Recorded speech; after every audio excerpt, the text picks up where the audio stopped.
এক ওয়াজ মাহফিলে বক্তব্য দিয়েছেন ইসলামিক আলোচক রফিকুল ইসলাম মাদানী।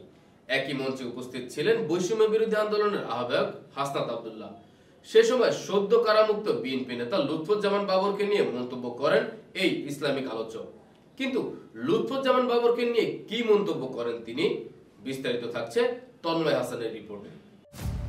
2007 সালে বোমা হামলা, অস্ত্র মামলা এবং দুর্নীতির মামলায় দণ্ডপ্রাপ্ত সাবেক স্বরাষ্ট্র প্রতিমন্ত্রী লুৎফুজ্জামান বাবর দীর্ঘ 17 বছর পর গত সোমবার কারামুক্তি পেয়েছেন। বাবরের মুক্তি নিয়ে রাজনৈতিক মহলে সৃষ্টি হয়েছে ব্যাপক চাঞ্চল্য। বিশেষত তার কারামুক্তি নিয়ে আলোচনায় উঠে এসেছে বিভিন্ন রাজনৈতিক দল ও ব্যক্তিদের প্রতিক্রিয়া।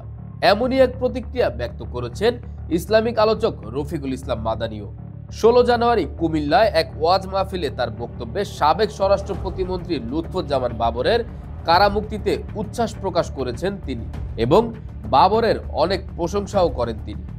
এ সময় প্রশংসায় ভাসিয়ে মাদানী বাবরকে লৌহমানব বলেও আখ্যায়িত করেন। আজকে একটা খুশির সংবাদ আছে, ভারতের জন্য বড় ভয়াবহ দুঃসংবাদ এটা। আমার নেত্রকোনার কৃতি সন্তান লুকিং ফর শত্রুস বের হয়ে গেছে। নেত্রকোনার লৌহ মানব সাহস আছে, 10 ট্রাক আর 20 ট্রাক লাগে আমরা আনবো ইনশাআল্লাহ।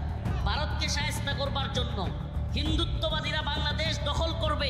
এই বক্তব্যের মাধ্যমে মাদানী বাবরের মুক্তিকে একটি বড় রাজনৈতিক বার্তা হিসেবে তুলে ধরেন এবং ভারতীয় আগ্রাসনের বিরুদ্ধে প্রতিবাদ জানাতে তরুণ সমাজকে ঐক্যবদ্ধ হওয়ার আহ্বান জানান। মুসলিম উম্মার যুবকেরা, তোমাদেরকে বলি, এটা আমাদের প্রাণের দাবি তোমাদের প্রতি। যদি বাংলাদেশকে দখল করা তো দূরের কথা, হিন্দুত্ববাদীদের চোখ যদি এদেশের ভূখণ্ডের উপর পড়ে, হিন্দুত্ববাদীদের বিরুদ্ধে তৎ বাংলা জবাব দেওয়ার জন্য তৈরি আছে তো ইনশাআল্লাহ। একই মঞ্চে উপস্থিত ছিলেন বৈষম্য বিরোধী ছাত্র আন্দোলনের অন্যতম সমন্বয়ক হাসনাত আব্দুল্লাহ। তিনি তার বক্তব্যে নিজ গ্রামের সুদের প্রচলন নিয়ে কথা বলেন এবং আহ্বান জানান সামাজিকভাবে সুদকে প্রত্যাহার করার। অধিকাংশের কাছে হয়তো আমি এই কথার কারণে অপ্রিয় হতে পারি। আমি যেহেতু এই গ্রামে ছিলাম, এই গ্রামের সাথে আমার সম্পৃক্ততা রয়েছে। এই গ্রামে এক ধরনের অর্থনৈতিক বিনিময় প্রচলিত রয়েছে, যেটাকে আপনারা নাম দেন পত্তন। এটাকে আপনারা যে নামেই ডাকেন না কেন, এটা সরাসরি সুদ।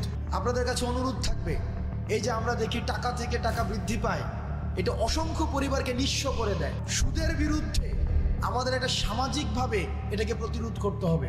হাসনাত জানান সুদ প্রথা বন্ধ করে সামাজিক ঋণকে সহজলভ্য করা যেতে পারে এবং মাহফিলে উপস্থিত সবাইকে সুদ থেকে দূরে থাকতেও প্রতিজ্ঞাবদ্ধ থাকার আহ্বান জানান তিনি।